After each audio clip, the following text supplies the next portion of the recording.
সুখ আর সন্তোষ লাভ করার পথ কি? ত্যাগ করা নাকি মেনে নেওয়া? এটা হলো একটা ধাঁধার সমান, আর যে বুঝতে পারে তার কাছে এক মিত্রের সমান। দেখুন, আপনি যা বদলাতে পারেন তা আপনি বদলে ফেলুন, যা আপনি বদলাতে পারবেন না তা আপনি স্বীকার করে নিন, আর যা মেনে নিতে পারবেন না তাকে নিজের থেকে আলাদা করে দিন। ধরুন, আপনার কোনো অভ্যেস আছে যা আপনি বদলাতে চান, বদলে ফেলুন।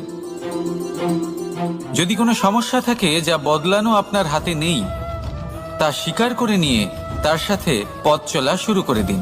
যদি কোনো আবেগ থাকে, পরিস্থিতি থাকে বা কোনো বস্তু থাকে যা আপনি মানতেই পারছেন না, কোনোদিনও মানতে পারবেন না, তাকে নিজের থেকে আলাদা করে দিন। একেও সন্ন্যাস বলা হয়।